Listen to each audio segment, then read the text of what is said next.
नमस्कार. आज आपण एका अशा विषयावर बोलणार आहोत जो थेट जीवनाशी, विशेषतः आपल्या शेतकरी बांधवांच्या आरोग्याशी जोडलेला आहे. मे 2026 एक असं संकट घेऊन येतोय ज्याकडे आपण अजिबात दुर्लक्ष करू शकत नाही. महाराष्ट्रावर एक महाभयानक उष्णतेची लाट धडकणार आहे. जे शेतकरी आणि शेतमजूर दिवसभर भर घाम गाळतात त्यांच्यासाठी हा काळ खरोखरच अग्निपरीक्षेचा असू शकतो. त्यामुळेच आजच्या या विशेष विश्लेषणामध्ये आपण या संकटाचा सामना कसा करायचा हे अगदी सोप्या भाषेत समजून घेणार आहोत. इथे फक्त आकडेवारी नाही तर प्रत्यक्ष जीव वाचवणारे उपाय आपण पाहणार आहोत. तर आजच्या या विश्लेषणाची रूपरेषा अगदी स्पष्ट आहे. 1. उष्णतेच्या लाटेचा इशारा. 2. आपण काय काळजी घेतली पाहिजे. 3. उष्माघाताची मुख्य लक्षणे कोणती. आणि 4. तातडीने करायचे प्राथमिक उपचार. चला तर मग सुरू करूया. भाग 1. उष्णतेच्या लाटेचा इशारा म्हणजेच हे पर्यावरणीय संकट नक्की केवढं मोठं आहे. आता या धोक्याच्या स्थितीकडे नीट लक्ष दिल्यास भयानक वास्तव समोर येते. उत्तर महाराष्ट्र, विदर्भ आणि मराठवाडा या भागांमध्ये अतिशय तीव्र उष्णतेचा इशारा दिला गेला आहे. राज्याचा बहुतांश भाग या लाटेच्या थेट तडाख्यात सापडणार आहे. थोडक्यात सांगायचं तर आता सतर्क राहण्यावाचून आपल्याकडे दुसरा कोणताही पर्याय उरलेला नाहीये. आणि हा मे 2026चा अंदाज खरंच धडकी भरवणार आहे. उत्तर महाराष्ट्रात 8 ते 12 मे दरम्यान तापमान चक्क 43 ते 46 अंश सेल्सिअसपर्यंत पोहोचण्याची शक्यता आहे. विदर्भ आणि मराठवाड्यातही परिस्थिती फार वेगळी नाही. तिथेही तापमान 44-45 अंशांच्या घरात असेल.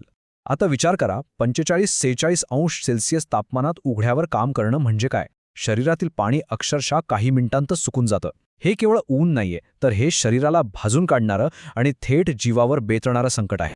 भाग 2. घ्यावयाची काळजी, आपली पूर्वतयारी आणि बचावाचे मार्ग.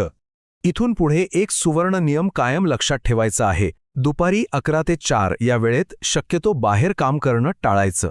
बघा, या वेळेत सूर्याची किरणे थेट अंगावर पडतात आणि ती अत्यंत प्रखर असतात. त्यामुळे या कडक उन्हात काम न करणं हाच उष्माघातापासून वाचण्याचा सर्वात सोपा आणि खात्रीशीर उपाय आहे. आपल्या शेतीची कामे एकतर सकाळी लवकर उरकून घ्यावीत किंवा मग संध्याकाळी ऊन कल्ल्यावर करावीत. हे नियोजन खूप खूप महत्त्वाचं आहे. आता दुसरी महत्त्वाची गोष्ट म्हणजे पाणी. तहान लागलेली नसली तरीही सतत पाणी पित राहिलं पाहिजे. शरीरातलं पाणी कमी होऊ द्यायचं नाहीये आपल्याला. नुसतं पाणीच नाही तर ताक, लिंबू पाणी, नारळ पाणी किंवा ORSचं पाणी अधूनमधून घेत राहणं खूप फायदेशीर ठरतं. आणि हो, जेवणाच्या बाबतीत थोडं पथ्य पाळायला हवं. या दिवसात पचायला हलकं असं अन्नच घ्या.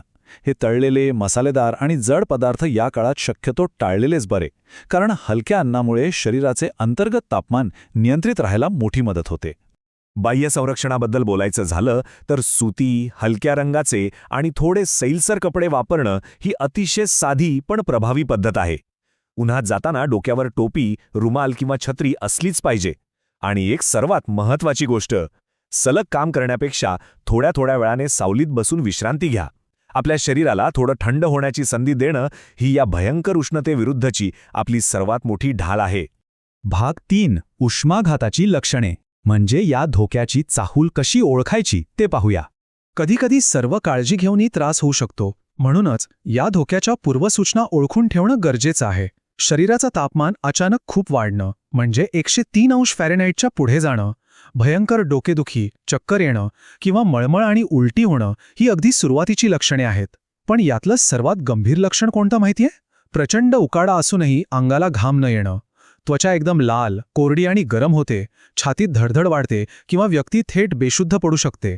ही लक्षणे दिसली तर समजून जा की परिस्थिती हाताबाहेर चालली आहे आणि एका क्षणाचाही विलंब न करता पुढची पावलं उचलणं गरजेचं आहे. भाग 4. तातडीचे प्राथमिक उपचार म्हणजेच आणीबाणीच्या वेळी नेमकी कोणती कृती करायची. समजा दुर्दैवाने कोणाला उष्माघाताचा त्रास सुरू झाला तर घाबरून न जाता या 4 अत्यंत महत्त्वाच्या पायऱ्या लक्षात ठेवा. याने एखाद्याचा जीव वाचू शकतो. सगळ्यात आधी त्या व्यक्तीला तातडीने एखाद्या सावलीच्या किंवा थंड ठिकाणी घेऊन जा. त्यांचे कपडे थोडे सैल करा. त्यानंतर त्यांचे अंग ओल्या कपड्याने किंवा स्पंजने पुसून काढा. शक्य असेल तर डोक्यावर साध्या पाण्याचा शिडकावा करा. एक महत्त्वाची गोष्ट लक्षात घ्या, जर ती व्यक्ती पूर्णपणे शुद्धीत असेल ना तर आणि तरच त्यांना पिण्यासाठी ORS किंवा थोडं थोडं पाणी द्या. वैद्यकीय मदत येईपर्यंत रुग्णाला स्थिर ठेवण्यासाठी हे उपाय अक्षरशः संजीवनीचं काम करतात. आणि सर्वात महत्त्वाची गोष्ट 108 जर लक्षणे गंभीर वाटत असतील किंवा रुग्ण बेशुद्ध पडत असेल तर घरगुती उपाय करत वेळ घालवू नका. अजिबात वेळ न दवडता 108 डायल करा आणि रुग्णवाहिका बोलवा. अशावेळी त्वरित डॉक्टरांचा सल्ला आणि व्यावसायिक वैद्यकीय मदत मिळवणं हाच जीव वाचवण्याचा एकमेव मार्ग असतो, हे कायम लक्षात असू द्या.